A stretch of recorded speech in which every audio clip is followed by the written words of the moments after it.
The sources of this book are innumerable periodical publications, newspapers and journals, memoirs, reports, and other material, partly in manuscript, but the greater part published by the Institute of the History of the Revolution in Moscow and Leningrad.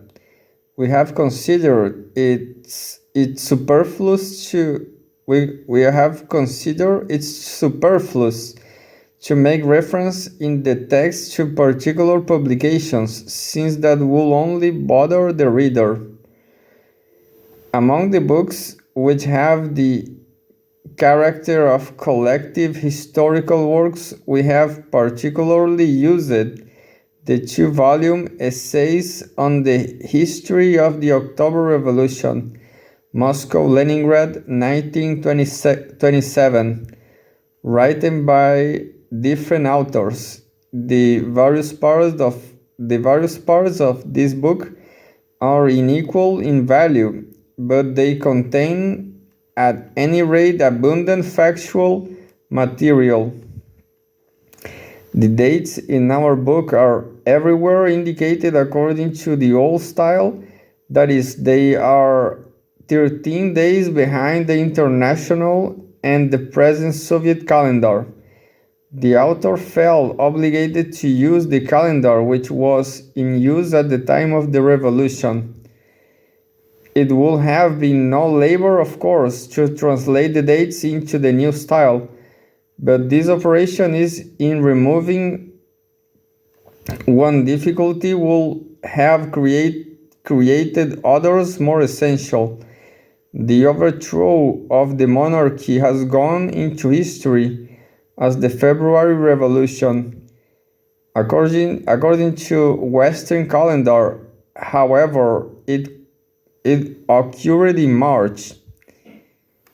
The armed demonstration against the imperialist policy of the provisional government has gone into history under the name of the April Days, whereas according to the Western calendar is happened in May. Not to mention other intervening events and dates, we remark only that the October Revolution happened according to Europeans reckoning in November. The calendar itself, we see, is tainted by the events, and the historian cannot handle revolutionary chronology by mere arithmetic. The reader will be kind enough to remember that before overthrowing the Byzantine calendar, the revolution had to overthrow the institutions that clung to it. Leon Trotsky, Principio, November 14, 1930.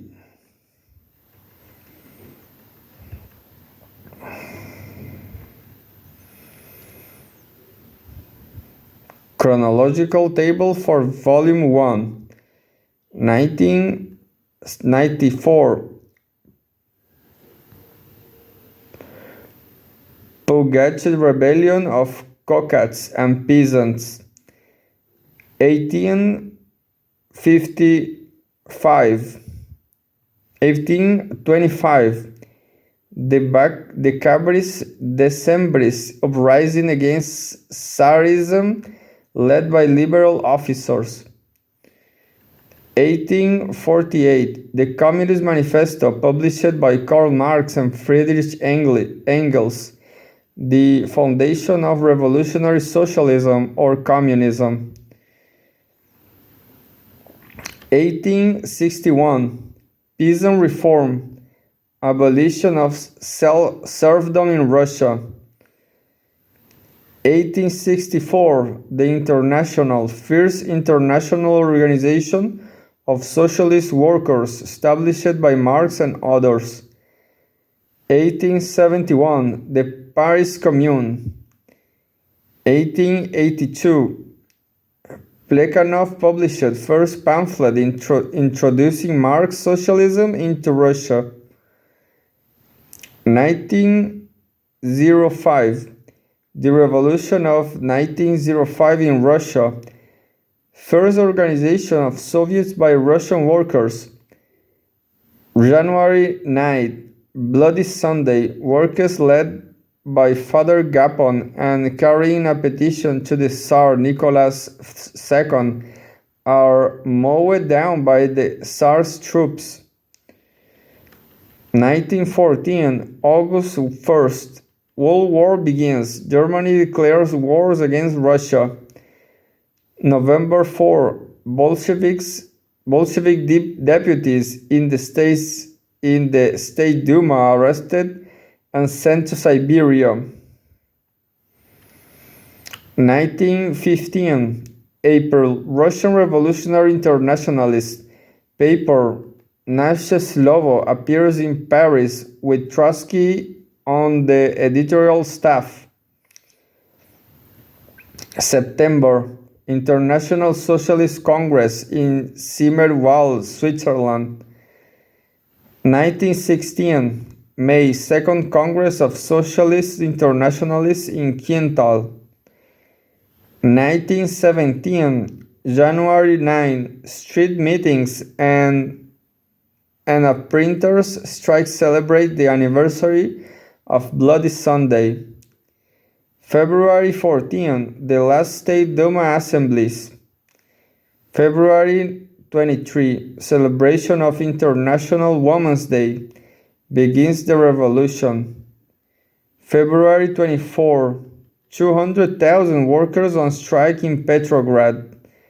February 25, general strike in Petrograd, shooting and arrests of revolutionists. February 26, Duma dissolved by the Tsar Nicholas II. The deputies disperse but decide not to leave town. Tens of thousands of workers in the streets. Unity of the Guard regiments. Formation of the Soviet of Workers, deputies. Formation of Provisional Committee of the Duma. February 28, arrest of the Tsar's ministers. Capture of Schlusselburg prison. First issue of Izvestia, Russian word for news or information. The news of the Soviet. March 1st, Order Number 1 link it is issued to the soldiers. Formation of the soldiers. Section of the Soviet. First session of the Moscow Soviet. March 2nd, the Tsar abdicates in favor of the Grand Duke Mikhail. The provisional government is formed by the Provisional Committee of the Duma, with the support of the Soviet and with Kerensky, a Minister of Justice. March 3rd, the Grand Duke Mikhail abdicates. The provisional government announces the revolution of the world by radio. March 5th, the first issue of Pravda Trub, central organ of the Bolshevik Party. March 6th, the provisional government declares amnesty for political prisoners. March 8th, the Tsar arrested at Mogilye. March 14th, address of the Soviet to the people of the whole world declaring for peace without annexation or indemnities. March 23rd, funeral of the martyrs of the revolution. March 29th, All Russian Conference of the Soviets. Note, Soviets was not capitalized, but I think an editorial error. April 3rd, Lenin, Zinoviev, and other Bolshevik arrived from Switzerland. April 4th, Lenin's April thesis outlining his policy of proletarian revolution. April 18, celebration of the International Socialist holiday of May 1st. Foreign Minister Milyukov sends a note to the Allies promising war to victory on the old terms. April 20. Armed demonstrations of protest against the note of Miliuk of the April days. April 24. Beginning of an all-Russian conference of the Bolshevik Party.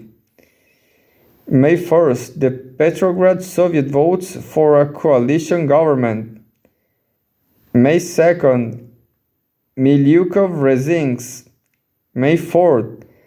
Trotsky arrives from America, seconding the policies of Lenin.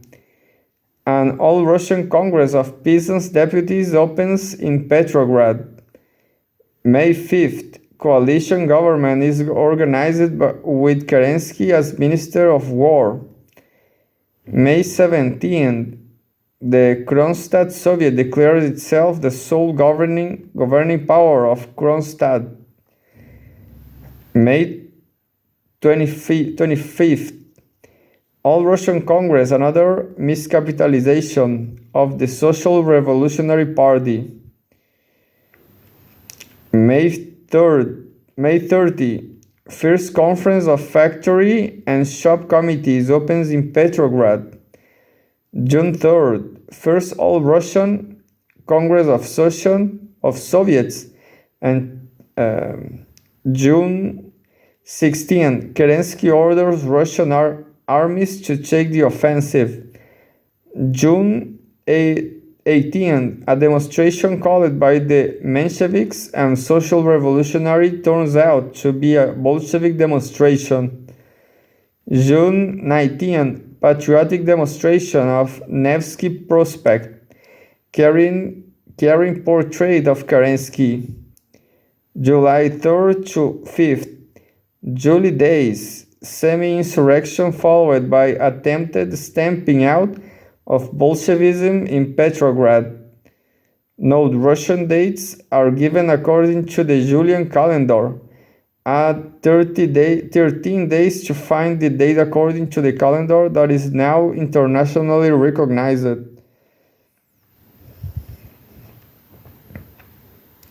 Chapter 1. Peculiarities of Russia's development. The fundamental and most stable feature of Russian history is the slow tempo of her development, with the economic backwardness, primitiveness of social form, and low level of culture resulting from it. The population of this gigantic and austere plain, open to Eastern wines and Asiatic migrations, was condemned by nature itself to a long backwardness. The struggle with nomads lasted up to the end of the 17th century. The struggle with winds bringing winter cold and summer drought continues still. Agriculture, the basis of the whole development, advanced by extensive methods. In the north they cut down and burned up the forests. In the south they ravished the virgin steppes. The conquest of nature went wide and not deep. While the Western barbarians settled in the ruins of Roman culture, where many and old stone lay ready as building material, the Slavs in the east found no inheritance upon their desolate plain.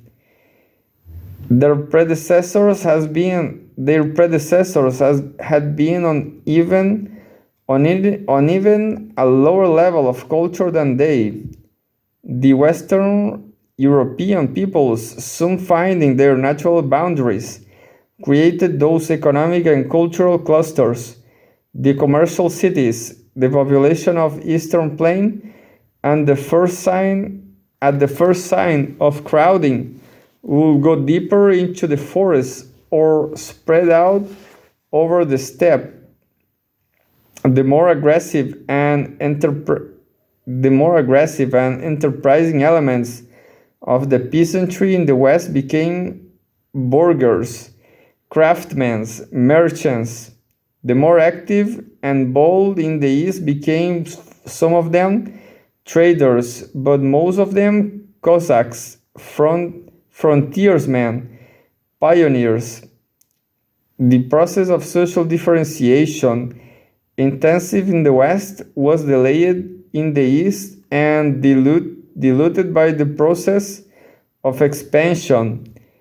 The Tsar of Muscovia, although a Christian, rules a lazy-minded people, wrote Vico, a contemporary of Peter I.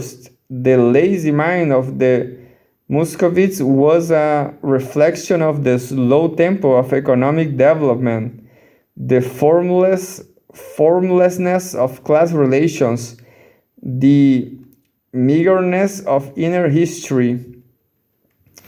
The ancient civilization of Egypt, India, and China had a character self-sufficient enough, and they had time enough and at their disposal to bring their social relations, in spite of low productive powers, almost to the same detailed completion to which their craftsmen brought the products of their craft. Russia stood not only geographically but also socially and historically between Europe and Asia. She was marked off from the European West, but also from the Asiatic East, approaching at different periods and in different features, now one, now the other. The East gave her the Tartar yoke, which entered as an important element into the structure of the Russian state. The West was a still more threatening foe, but at the same time a teacher. Russia was unable to settle in the forms of the East because she was continually having to adapt herself to military and economic pressure from the West. The existence of feudal relations in Russia, denied by former historians, may be considered unconditionally established by later investigations.